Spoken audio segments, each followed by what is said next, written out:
Welcome to the Serpentine webinar. I'm Alan Mitchell, and as you know, I'm the Serpentine president.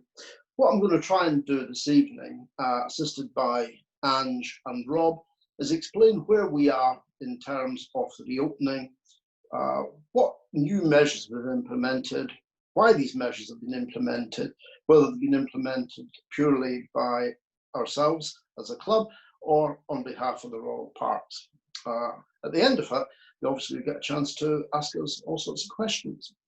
So if I can first of all thank all of you tremendously for your efforts in signing up at very short notice to do the warning. This was something that was essential for us to get back in the water, and I'll come on to that in a minute. But I really do appreciate, and all the committee appreciate, the fact that you have very swiftly responded to doing that within our time limit. So if I can start off by saying wardens. Wardens, as many of you will know who have been club members for years, is something we've always done in the summer. When we opened up initially, we didn't use wardens, and that was for a number of reasons, which we explained in the last webinar, mainly around social contact and trying not to expose wardens to too much contact with other club members coming in, because we were and still are in the middle of a pandemic. However, one of the questions that Parks raised with us, and it's one that comes up quite frequently in our meeting with them, is around perception. The Parks' perception and our perception was, certainly for the first week or so of opening, everything was going well and we were all quite happy with it. The bank holiday weekend, as you know, numbers increased vastly. The perception between Parks management and ourselves started then to become at variance, and Parks were concerned about a number of issues. One of the big issues was, with the influx of members, could we actually guarantee that people coming in to swim in the Lido during club hours were club members? This was exemplified by when one of the Parks managers felt that he was able to walk in unchallenged. Now, it did happen that at that time there were people about, but they had been distracted doing something else. And one of the things that they've insisted for us going back into the water is that we do have a warden system, or some system, ensuring that the people who are going to swim during swim hours are members of the club. And that's why we're reintroducing the warden system. It was one of the measures that we had on our list of things that we might have introduced had it been required. We were shut down before we were actually able to implement it. So in effect, what we're doing now is implementing something that was on our list to do. The reason we're having 3 wardens, and Rob will probably explain in more detail about the training and what it involves, is that we're going to have 2 on the gate and 1 who will be doing a sort of general patrol, making sure that people are, as soon as they're dressed, moving out of the beach area so that more people can get in. And again, it's about managing perception. It's letting Parks and anybody else know that once people have swam, they're not hanging about, they're not communicating on the beach area. They're getting dressed and moving off. And if they want to have a coffee or chat with people, they're doing it outside of that area. And I'll come back later on as to why that's important. So that is the warning. And once again, really big thank you from us all here for stepping up to the plate and signing up to be wardens. It really is much appreciated. The swim test was another issue that Parks were concerned about. They were concerned that we had an influx of lots of members, and they were worried, can they actually swim? It may well be that they'd seen regular Serpentine swimmers swimming and were concerned about the state of swimming amongst us all. But they were particularly concerned about individuals who were joining. Were we satisfied that they were actually safe to get in the water and could swim a few strokes? So with our agreement, we're going to implement a swim test for new members, which is going to be 50 yards. And Rob will explain a little bit more about that shortly. So it's not a particularly difficult or strenuous task for people to undertake, but it allows us to show Parks that all new members have the ability to swim 50 meters, and we will record that. Next issue was reduced hours.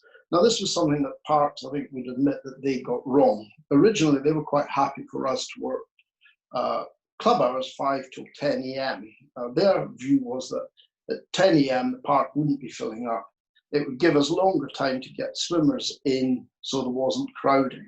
Unfortunately, what parks found happened was that people were coming into the Royal Parks much earlier than they anticipated.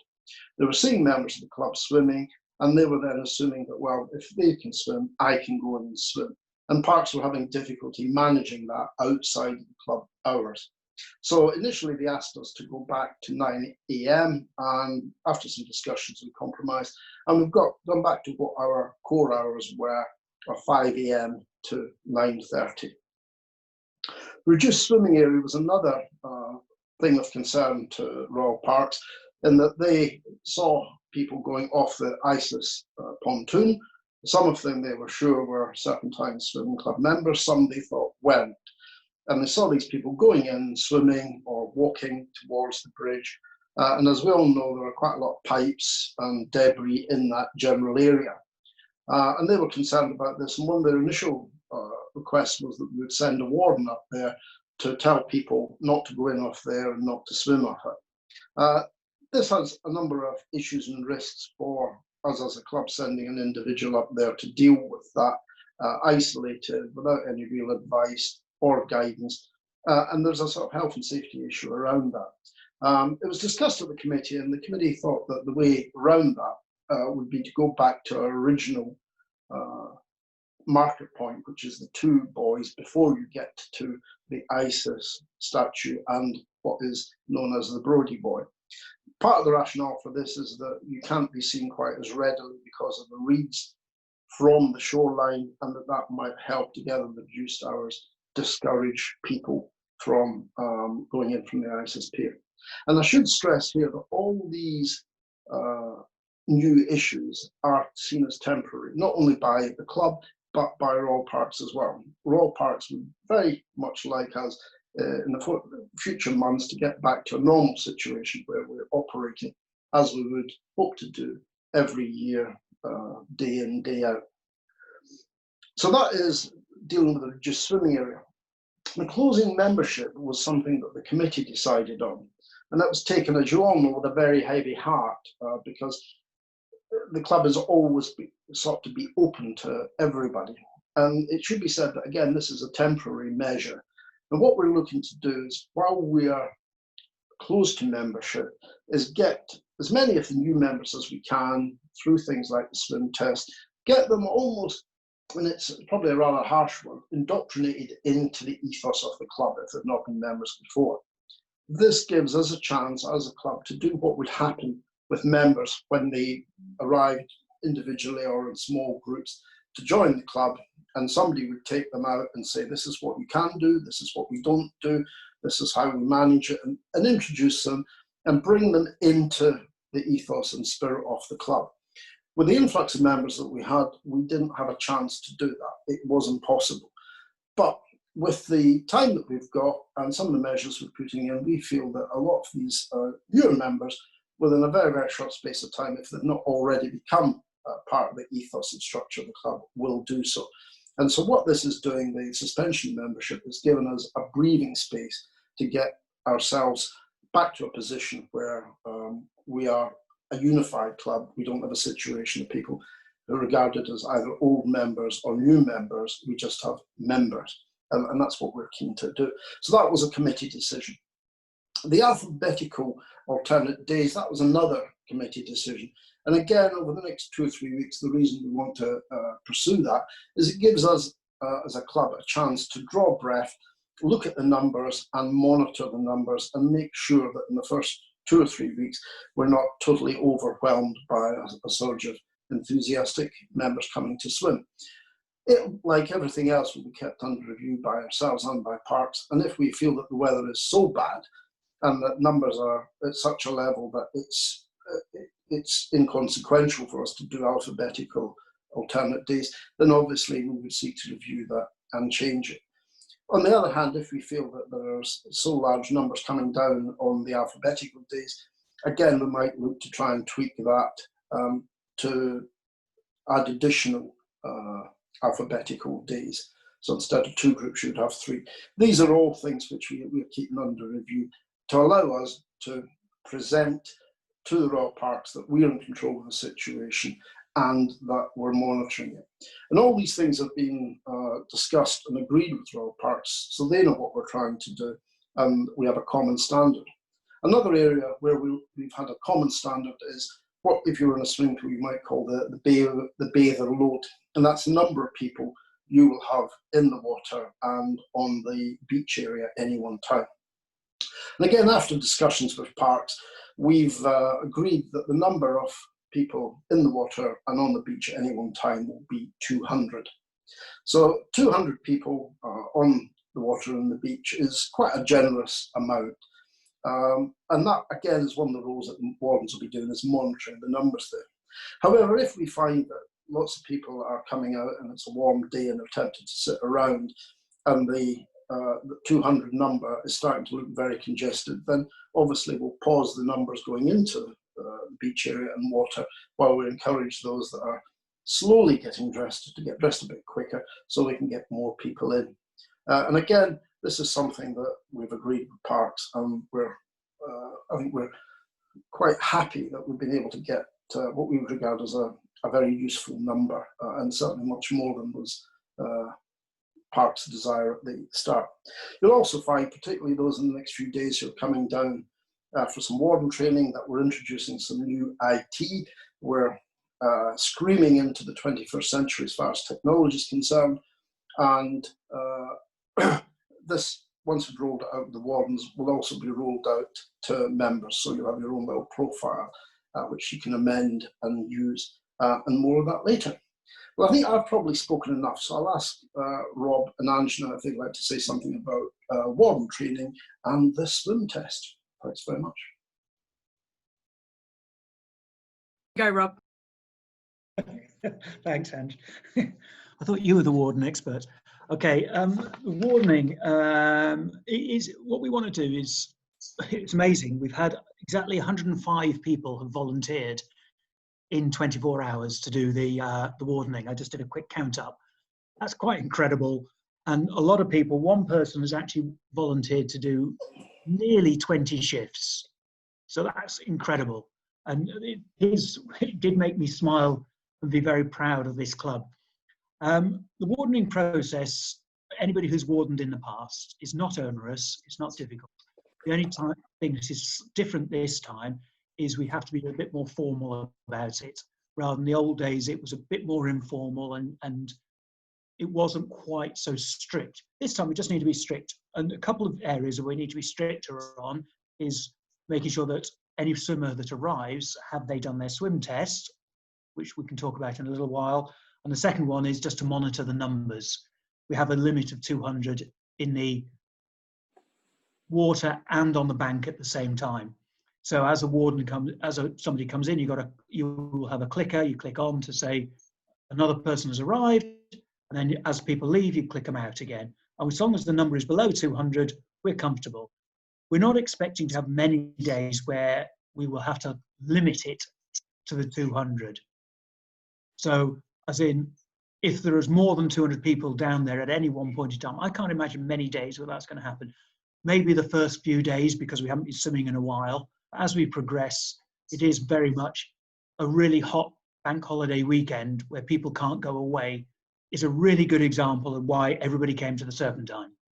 So the reality of wardening is welcome people, check they're a member, check whether they're an A to K or an M to Z. So are they allowed to swim on the day? Click them in. Have they passed the swim test, yes or no? Long-standing members who've been in the club who were in the club last year or before have proven that they can swim in the water. Anybody else, you can either bring proof of your ability to swim, if you swum the English Channel, if you swum Lake Windermere, or if you're a member of one of the other London clubs that we know about.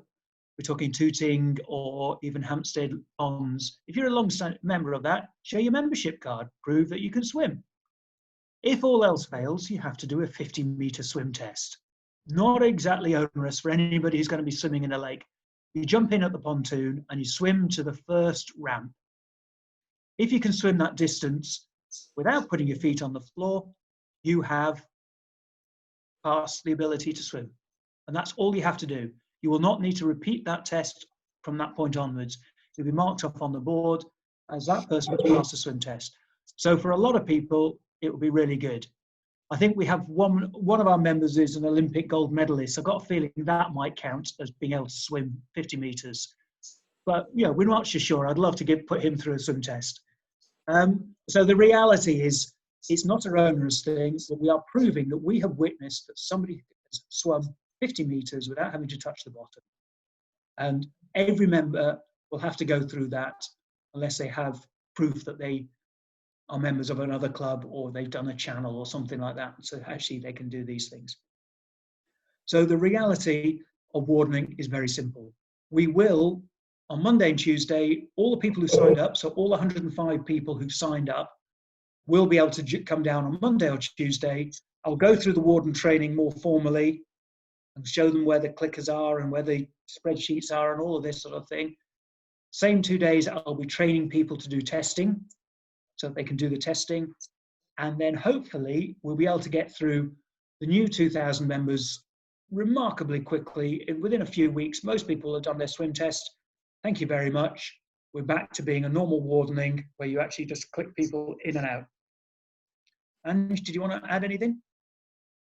I just wanted to say a massive thank you to everyone. As Rob said, you've signed up through July and through August, which is massive. I just want to say a massive thank you. If you've come on the journey with us so far, most of you, some of you may have already known how to do Google Drive, but for those of you who have learnt that, thank you. For those of you who learnt how to do Zoom, thank you.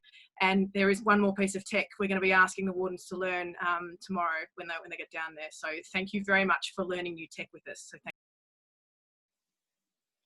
you. All right, so I think we are ready to move on to the Q&A section of the webinar.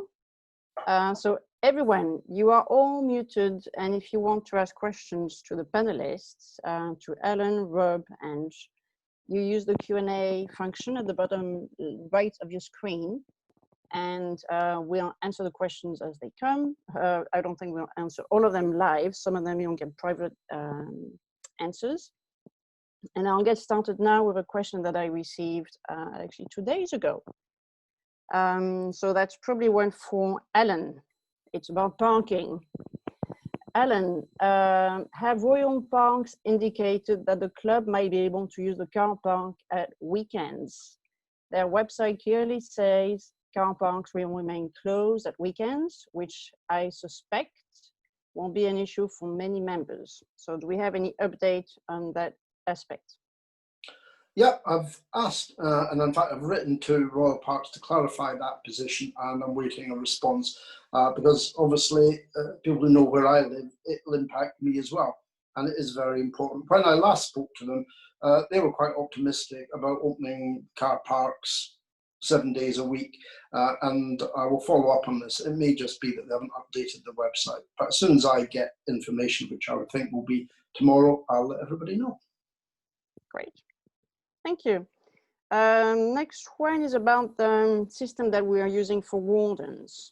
The question is, why didn't you put a simple booking system in place instead of overcomplicating by using member surnames? As with other 2,000 plus members, you run the risk of having huge numbers, potentially up to 1,000, turning up each morning. You could easily stipulate that it's only to be used during the government restrictions by COVID-19. Yeah, it's an excellent question. So that probably expands to the way in which we're asking folks to come down to the club, and how we've asked folks to come A to K on Monday and L to Z on Tuesday, and then alternating from that point, as opposed to using a booking system. So you're quite right, we could have used a booking system, but we decided that we'd just go with a simpler solution, which is just communication and then asking folks to come down based upon their surname. It enables families to stay together. It's also, as Alan said at the top, this is something that we are flexible with. So if it turns out that splitting our membership into two is not sufficient and we're getting far too many folks, we're having to restrict people from coming in, we've got queues, etc., the wardens are under pressure, we can change the surname system and we can split it up into more than just two groups. And if we think the booking system is the solution, we can look into it and see if that makes sense. But I think we would probably go down splitting our membership into smaller groups before we would look at a membership system. Thank you, Ange. The next question actually has been asked to me privately on Facebook, and here we've got it tonight. So I think a lot of people are interested by the answer. The question is, can I swim before my swim test at 8? I'm happy to come back for this, but I swim early-ish, 6 o'clock. I've signed up as a warden, by the way. So we do have members who start work very early, around 7 a.m. And how can they complete the swim test if they need it? Certainly, I'll be there for a few days from 6:30, and I would envisage that some of the wardens will be there who will be also trained up to do swim tests from 6:30. I think we take a pragmatic approach to it. If you've been in the water and you've been swimming for that half hour before 6:30, before either myself or a warden turns up, and you step out the water and say, hello, I've come from a swim test, then you actually having swam in the lake will probably allow us to see, yes, you have swum your 50 meters. I think we'll be looking at taking a pragmatic approach to it. We're not going to get everybody done in the first day or two. As long as you as an individual remember that you have to do it as soon as it's practicable, then that will be acceptable. And if you're swimming at 6, then we would do it at 6:30. If you're somebody that gets in the water at 5 and is out the water and gone by 5:30, that may pose as one or two issues, but I'm sure there will be ways we can work around that. We just need to record the fact that you can swim 50 yards rather than 50 meters even. Thank you. Now I have a coupon question. The coupon question is, if you are a couple and one surname is A to K and the other is L to Z, what do you do? Okay, this came up with friends of mine. There's a B and a W, and in fact, people on the committee, there's a B and a W with their last names. Again, using Alan's phrase, to be pragmatic, we just need to make sure that we can actually, if people are a couple, they live in the same household, what we're going to try and do is see if we can link them on the system to be, say, almost like double barrel their name, and they can be they would actually choose which one they want to be. Do they want to be an A to K or do they want to be an M to Z? Choose which one you want, and we'll switch the system so it actually shows their double barrel name in there, and then we can actually go. And it's just being pragmatic. We're trying to keep households together. Surname is the most obvious way of doing it, but in these cases, and a lot of people don't take a married name, in which case let's be double barreled, pick a date, pick a letter, and we'll go with that. Just to add, I mean, this is for couples, so this is for people who are in love. It's almost like a serpentine marriage, and but what we're hoping to do is make sure that we can keep those folks together. What we don't want to do is have 10 buddies who think, oh, let's have a very large serpentine wedding and all have the same surname. So we don't want that. So just normal, just couples, not big groups of friends, please. Thank you. The next question is about logistics. Will the club continue to keep the fire gate closed for the time being? And there's a second point. I think it needs to be made clear that wardens are not lifeguards and not responsible as lifeguards, that swimmers continue to swim as ever at their own risk. Stacey, that's a good question. Oh, sorry, I jumped in first. It's a very good question. So, yeah, the fire gate's going to stay closed, definitely. And Jessie, you're quite right. Wardens are just there to check numbers. They may do swim tests, but they are definitely not lifeguards. We don't have lifeguards at the Serpentine. We're a swimming club. We assume everyone can swim, and we don't have any lifeguards. If something happens, it's more of a best endeavours basis at best. So yes, they're definitely not lifeguards. So if anyone thinks they're lifeguards, they're not. So don't rely on the wardens to jump in and save you, because they may not. Now, if I can also just come in there as well, it was one of the concerns that at one stage we were thinking parks were looking to almost by default try and persuade us to have lifeguards, and obviously that would totally alter and probably ruin the way the club operates and works. So we pushed back quite strongly against that, and they've accepted the fact that no, we're not lifeguards, we don't have lifeguards. Everybody has a common duty to look after themselves and also other swimmers. And that's evidenced all the time by people just asking, are you all right? Everything okay? If they see somebody that looks as if they might be in any form of difficulty or struggling. And all we would do is ask people to continue to do that. Look after yourself and look after others. Thank you. All clear. Now a question for Rob. Rob, it's about clarifying what you said about the swim test. What do you mean by the first ramp? Do you mean the ramp by the 50-meter buoy or back to the deck?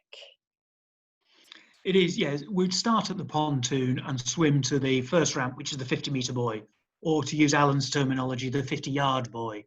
Some people are a little bit more old-fashioned. So yeah, it is just swim to there. If you get to that point and people are swimming nicely, I'll give a thumbs up to say, yes, you passed. You just carry on swimming.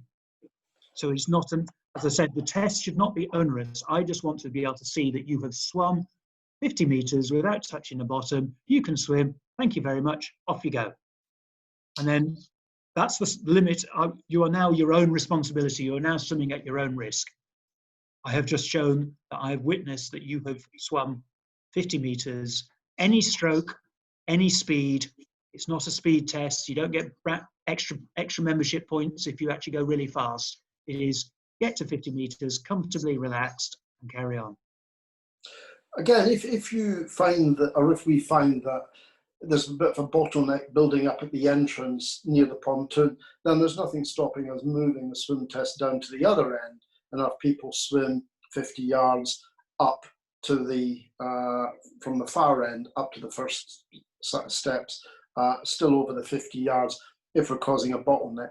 Again, it's pragmatic about where it takes place. It just has to be seen and has to be 50 yards or 50 meters in new money. Thank you for clarifying. Of course, if you came to swim 50 meters only, you'll be done. That's the beauty of it. Okay, I have a question about wetsuits. Have we changed position of wetsuits? Are they still discouraged? And if it's still the case, how should wardens react to anyone who uses pieces of equipment? Yeah, sure, I can take this one. So the reason we didn't have wetsuits through COVID is because the thinking was that the time spent to put on a wetsuit, what happens in the water with a wetsuit, and then the time spent taking off a wetsuit was more likely to spread COVID than if folks just didn't wear a wetsuit. It's pretty warm in the SERP at the moment. I don't personally think you need a wetsuit, and we won't be allowing wetsuits, and that same reason still applies in that we think it's going to spread more COVID potentially than if you don't wear a wetsuit. Pool boys as well, we try not to have any equipment, so if you can avoid using a pool boy, we're really just looking for folks to just come in with their bathers, swim cap, goggles, jump in the water and have a swim, and that's what we've asked the wardens to apply. If you want to wear if you want a wetsuit, or if you want to use a pool boy, there are other swimming locations in and around London and broader, so there's plenty of other places that you can wear a wetsuit, just not at our Serpentine at the moment. Thank you. I've got. I think there was a second half to that question. Is what does the warden do if somebody arrives with a wetsuit? We should just explain exactly what Ange has just said to the individual and say, look, we don't want. I know when we were open before, there was a lady who had a skin condition, which meant that she had to wear a wetsuit. Be pragmatic. It's not. We're not trying to be draconian on it. This is solely about COVID. We do not want to be seen to be encouraging the spread of COVID. So tell people that is the reason why we are asking people not to wear wetsuits. And as Ange said, it's bloody warm in the water at the moment. Okay, so two people have a very similar question. If they cannot attend the induction for wardens before their first wardening shift, how can we fix this? Okay, this is very simple. It's the same way as we've always wardened in the past. Most of the senior wardeners, people who actually have been wardening from previous years, will be there, and I've just checked, most of them are going to be there between on Monday and Tuesday. There'll be a process written out of everything you have to do. If you can't attend, it's a shame, but the senior warden at the time will then train you on how to do it. It's very simple, so don't worry if you can't make it immediately. I'm certainly going to be down there quite a lot. Alan will be, other committee members will be down there quite regularly. More than happy to do the warden training at other times. The idea of Monday and Tuesday is to be testing the software, testing the process, getting some people who can do the swim tests themselves in a controlled way, just for the first couple of days while we're getting ourselves bedded in. What happens if the software doesn't work? What happens if someone's name isn't on a list or anything like that? Let's fix the problems when there's only a few of us around. I know one of the questions that's come up, and I think we put it out on the Google group and on the Facebook group, and that's what time the wardening starts. And I think it's from 7:30 on both days, isn't it, Rob? 6:30 till 8, and then 8 till 9:30. Yeah, but the actual warden training is 7:30. Yeah, I'm intending to try and get down there at 7:30. I'm expecting to be there till 9:30, so I didn't want to start too early on Monday morning. So that's the reason I chose 7:30. It was just so I had a little bit of a lie-in. I got a cycle, it takes me half an hour to cycle down there too. So that's the only reason I was starting at 7:30. Just selfishness. Fair enough, you deserve a lie-in. Okay. I have a question about, well, actually, it's two different questions. The first question is, under 18s changing in the main area, what are the expectations of wardens around this rule? And the second question is for directional swimming. So are we going to keep directional swimming, and where can people find the map or instructions? Okay. Directional swimming. I'll take directional swimming. I'll let Alan do the under 18s.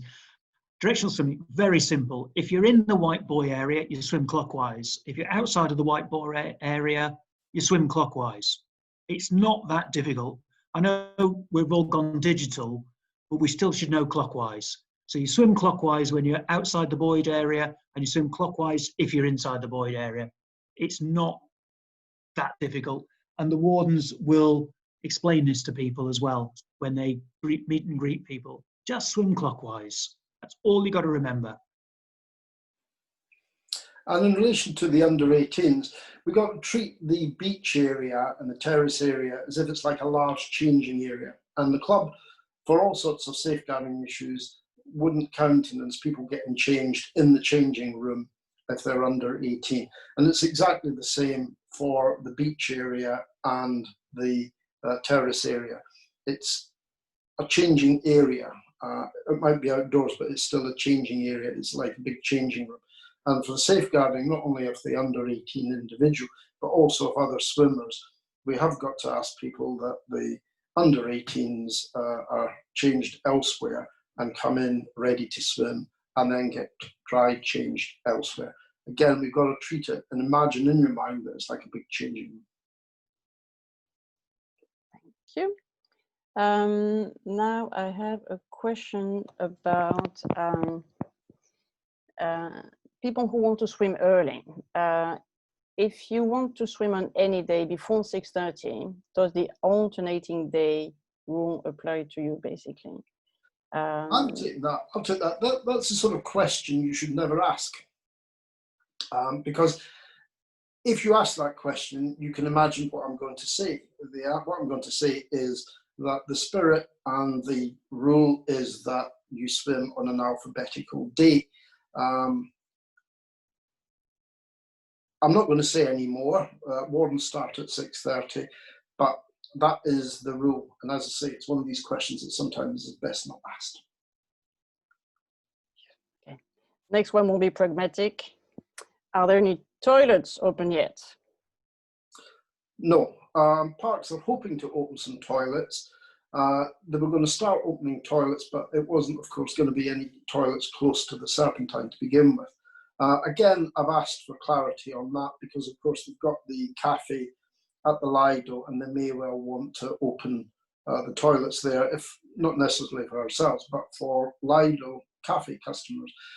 In terms of toilets for the club, we did raise that with them at a couple of meetings, and they were very reluctant for us to utilise portable toilets, particularly around, again, COVID, proofing, health and safety, cleaning, etc.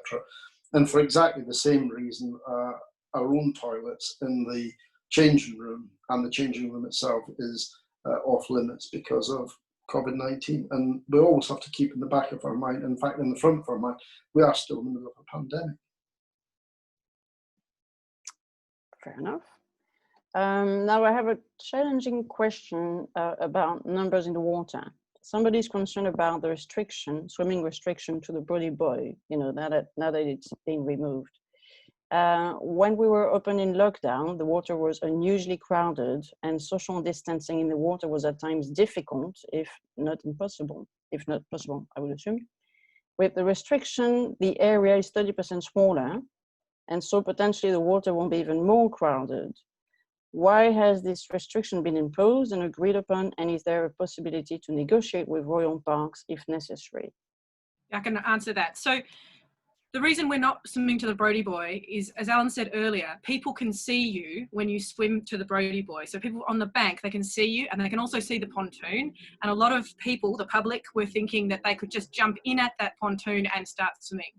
It wasn't the parks that suggested we go back to our normal buoys, it was us. So we've decided to go back to the way we've been swimming for hundreds of years, as far as I'm aware, and just using that 400-metre swimming loop and to that buoy that's on the far left-hand side as you look to the water, which is hidden by the reeds. And the reason that's good is because the public can't see the swimmers through the reeds. So the public does not think that they can get in the water at the pontoon, which we don't want them getting in the water at the pontoon. So if they can't see us swimming, we're hoping they won't get in at the water at the pontoon, and folks will get into the Serpentine where they're supposed to get into, off the board or somewhere in the Serpentine area.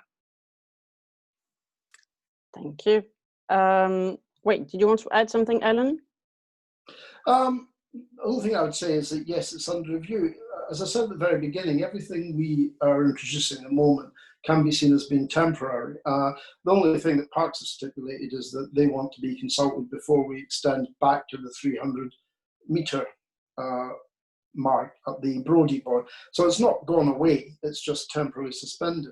As to the social distancing in the water, I would hope that the beaver limit of 200 people on the bank and in the water hopefully will alleviate that in some form. And again, it's like a lot of things, it can be at the discretion of the wardens. If they think that there are too many people in the water, it's too busy, they have the discretion to say, well, actually, I'm just going to pause people coming in for a bit and allow people to get the swim, come out and create a bit more space. And again, I would encourage all members to think about the times they swim. There will be times such as 8 in the morning that are going to be very popular for all sorts of reasons.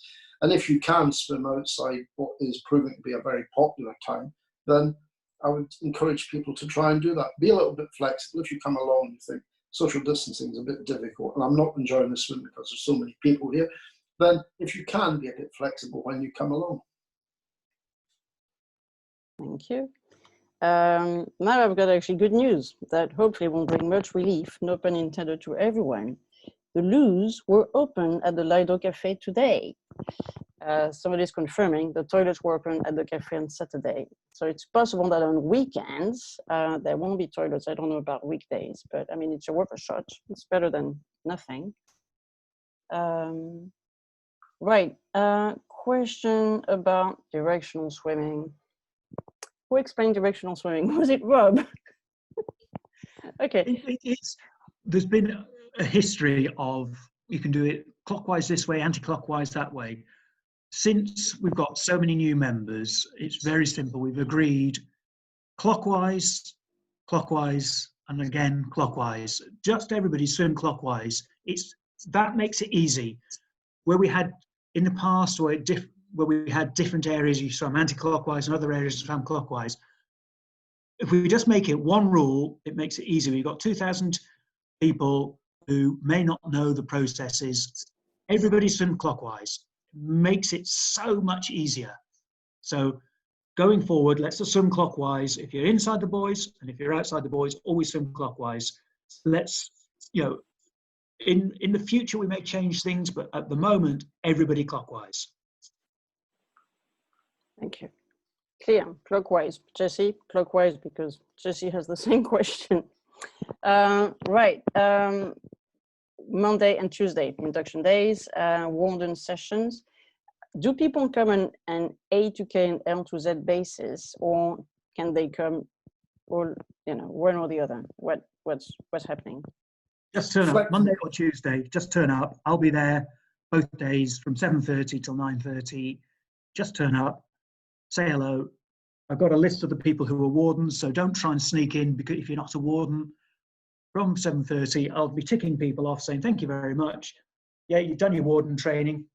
And as a reward for volunteering for being a warden, you can have a dip on Monday and Tuesday. So thank you very much, and you carry on. The warden training at the most should take 15 minutes. I think Ange, you suggested 15. I think 5 will be the limit. It is not that difficult what we're asking people to do. And actually somebody is asking if we're going to film the training so that people can refer to it later. I love being in front of a camera. We could film the training if Rob's happy with that. There is precedence for us filming certain things and putting them on our YouTube channel, which we've got. So if Rob wanted to be made available to the entire world, we could indeed do that. My wife has just said, God help us. So no, I don't think we'll film it. Well, hopefully we will. It would be very useful to have as a reference. Well, you talk about your wife. My own husband has a question. Will the club be open before 7:30 for wardens to swim on Monday or Tuesday? Yes. Sure. Yeah. Yes. Yeah, the gate will be opened at the normal time the gate is opened.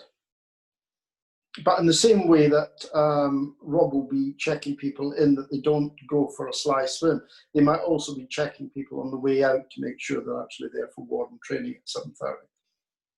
But it will be on. Okay, thank you. So we did talk about wardens not being lifeguards, but somebody has a question on the defibrillator, such a long word. Will wardens be trained to use it, and do we have one? So we do have a defibrillator. The defibrillator is not available, is locked in the club room, and it will not be made available. So there will be no defib training, there'll be no defib made available to folks. In the future, if there is a defib made available, defibs are very easy to use. They're pretty much built so that the public can just pick one up and use them. That's instructions are on it, but there is no defib at the moment. The club does run in the past and will be running again in the future, again once it's COVID secure to do so, first aid courses. So we'll be doing first aid courses, we'll be doing defibrillator training. It's happened in the past, and we look forward to being doing that again in the future. And there are, if you're wondering why we're not accessing the defibrillator and the first aid kit, again, we are in the middle of a pandemic, and the best advice we can give is call the emergency services, and directions and instructions on that will be given by Rob tomorrow. Good. So wardens will be trained to know what to do in case of an emergency. Absolutely. Perfect. Right, now we have a question about the annual cleanup day, the Earth Day cleanup that we usually do in April when the water is clear and we can see stuff at the bottom. So we didn't do it this year for obvious reasons. And somebody noticed when we were back in May that the swimming area had more than usual rubbish on the lake bed. They are asking if we could organize a date to do the cleanup. I think that's a really good idea. We'll need to wait for the serpentine to clear to do that. But I must say, all of us are able to clean the serpentine at all times. So I know that, I don't know if Duff Kelly's listening, but he's always finding stuff at the bottom of the serpentine and cleaning it up. So I think everyone is very much encouraged to, when you find litter in the lake, please pick it up and put it in the bin.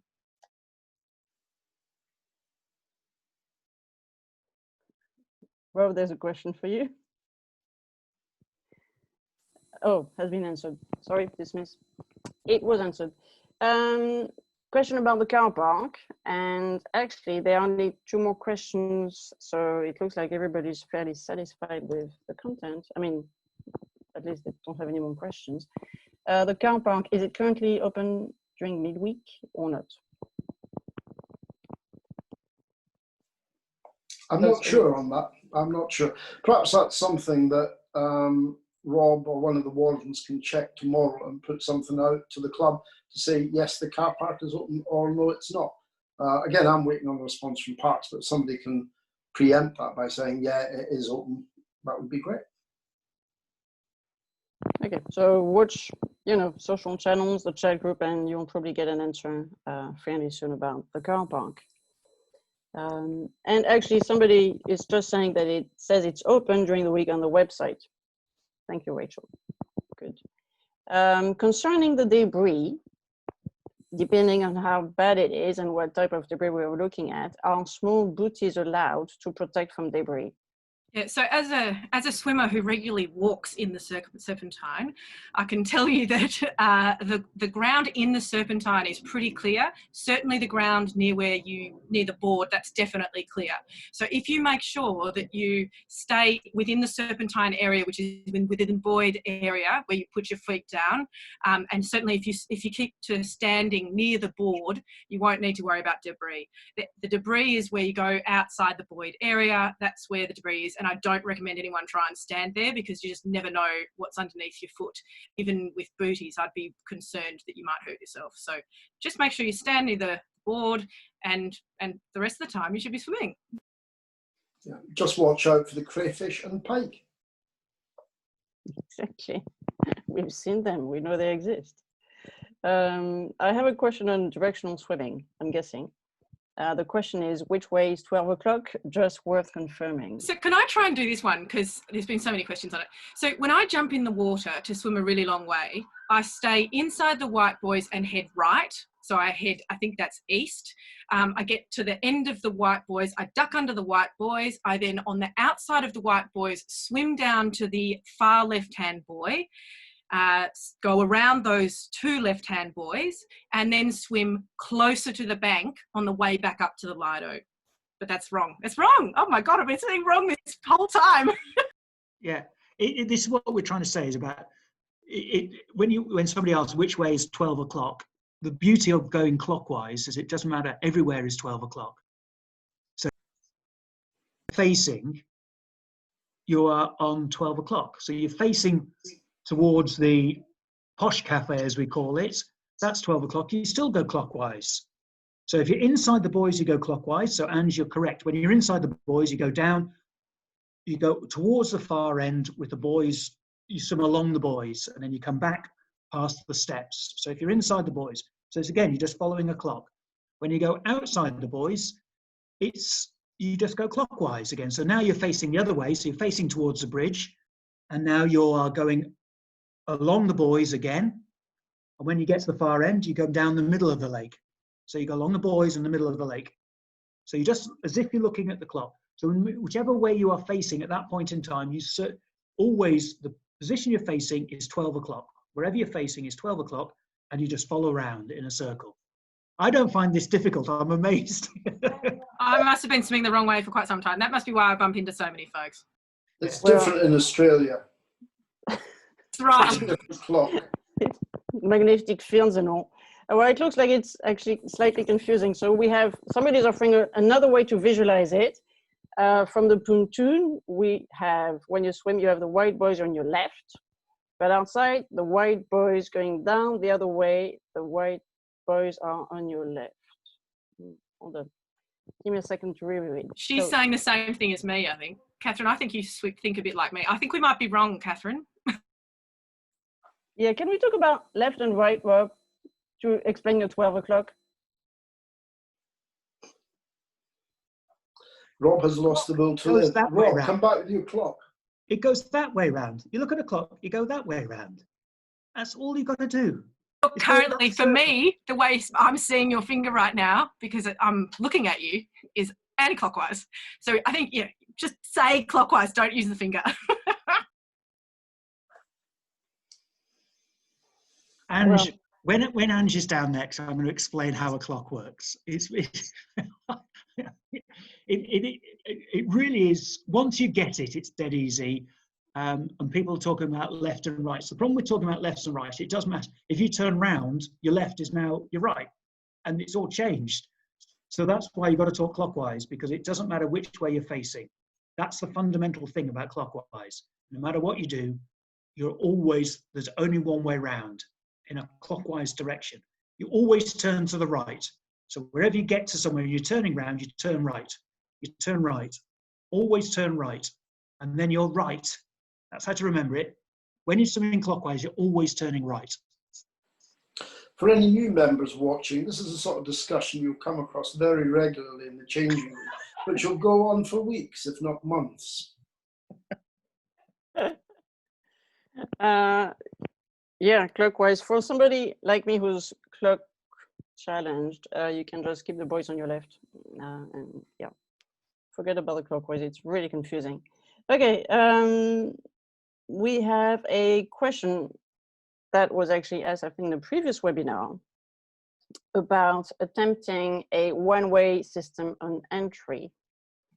And the person says it was supposed to be in off the ramp, out of the pontoon, but it fell apart pretty quickly. So what are we going to do this time? Okay, I'm going on Monday and Tuesday. I'm going to put tape down that is both black and white, so it's visible in various conditions. I think I've got grey as well, just to make sure, so that we actually will have an arrow on the ground pointing towards the ramp, towards the boards. Say that's the way you go in, out on the ramp. The problem is I go around Waitrose and there's a big arrow on the floor every 2 meters and people still walk the wrong way around. If people can't see an arrow on the ground or ignore a no entry sign, it's incredibly difficult to monitor every person at all times. What we've got to do is keep telling everybody as you go in, keep talking about it. But the reality is people have to take some responsibility. If there's an arrow on the floor, you don't go the opposite way to the arrow. Please be sensible, is what I'm saying. But when I've been into quite a few shops and people just ignore the arrow because they want to go that where they want to go. What we're asking in the club is please use the directional thing. The wardens will be there encouraging people. Please don't go, you go in here, you go out there, go in here, go out there. And we're trying to do that all the way along. The reality is we can't be monitoring every entrance and every exit at all times because we're busy doing our proper wardening things, checking membership and things like that. Okay, so try to stick to the rules, people. Now, I hate to rub it in regarding directional swimming again, but somebody's asking, and they are a total gold star, if there will be a diagram somewhere on the website, and the answer is yes, there will be a map. We will provide you with a map that is probably clearer than the huge universal internal clock that everybody has when they swim with the boys to the left. So yes, there won't be a map. We'll provide that. Okay, we have a question. How far outside the buoy line we can swim inside the lake? So on the outside, how far can you swim? Because Rob, you said we swim in the middle of the lake. Is it really the middle? Is it, you know, where is it? Okay, the middle of the lake was to try and explain the clockwise. So it's the bank in the middle of the lake. So yeah, I was trying to be, what the parks encourage us to do is to try and swim around about 2 to 4 meters out from the buoys. Obviously with congestion, we've expanded that a little bit. So what we are saying to members is do not go beyond the halfway point of the lake because then you are too far on the other side. So members are encouraged to stay, look, imaginary line down the middle of the lake, you stay this side of it, and then you can do your clockwise swimming within that limitation and still maintain social distancing. When we didn't have social distancing, we were asked to be much closer to the white buoys, but now with social distancing, the parks are being accepted that we need to be a little bit further out. So we're saying the midpoint of the lake and no further across. When we did restart, lots of people were swimming quite a long way out. That's not what we have permission to do. So we will be encouraging the wardens to tell people, don't go beyond the midpoint of the lake. And obviously not beyond the buoys and not beyond the line of the white buoys at the other end. No swimming to the posh cafe at the other end of the lake, and no swimming to the bridge, please.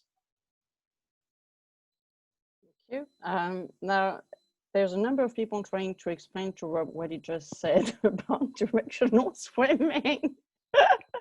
But wait, it looks like somebody's actually asking a question rather than clarifying. Apologies if this has already been asked, but when wardens have contact details for the royal parks, etc., plus the postcode details for the emergency services for emergencies, these were put on the notice boards after a couple of incidents when they were needed. Simple answer is yes. We will have on the warden process and on the sheet that will be with the folder with a list of members will be what to do in a medical emergency, what to do in a civil emergency, and also we've got the what 3 words to describe the exact location of where the Serpentine, because we have in the past said, oh, can you come to the Serpentine Lido Cafe? And they've gone to the posh cafe, not the Serpentine Lido Cafe. And so what we have, we will put the instructions on the wardening sheet. I promise I don't know those 3 words at this point in time. No doubt somebody will tell me in the next 30 seconds, but I just don't know them at this point in time. I'm sure they won't again clarify. Okay, we have, no, we do have an actual question. It's actually not a question, it's a challenge. Outside the buoys towards the bridge is far wider than the buoyed area. Obviously the buoyed area is a perfect rectangle, and it's more like, yeah, another shape outside of the buoyed area. So how do you define, you know, where you swim when it's larger than the rectangle? So if you think about a race, and Rob, I mean, if you think about a race, I mean, is that the way we're swimming? Because when we do a mile, for example, oh, it's okay, fine, good, you explain. It's not. When we do races, we go the other way around. That is the unfortunate, but we're not doing any races at the moment. So ignore the races. It is, I can't believe this has become the main topic of conversation tonight, but it just swim clockwise. I find it incredibly easy. I just do. Yes, somebody has, I saw one of the questions saying, if you're walking in via the ramp, you might cross people. Yes, be sensible. When you start your swimming, be sensible. Try and get into the clockwise directional swimming as quickly as possible. Also, that ramp should be the exit. So don't go in that ramp. You go in at the midpoint and out at the 2 ends of the ramps, but we'll have the arrows on there. The idea is you get in from the boards. You can jump in off the boards, but then you just swim to the edge and then you start your clockwise directional swimming. So it shouldn't be that difficult. And I think the key point is this is the opposite direction to how we race. So that should help a lot of folks. Well, I hope that. No, I really do hope there's a meme about that tomorrow morning because it totally deserves it. Clockwise swimming. We've actually run out of questions. So any taker from the last, 30 seconds? Well, just like to thank everybody for attending, and look forward to seeing you all down the Serpentine as soon as possible, and happy swimming. Thank you very much. Good evening.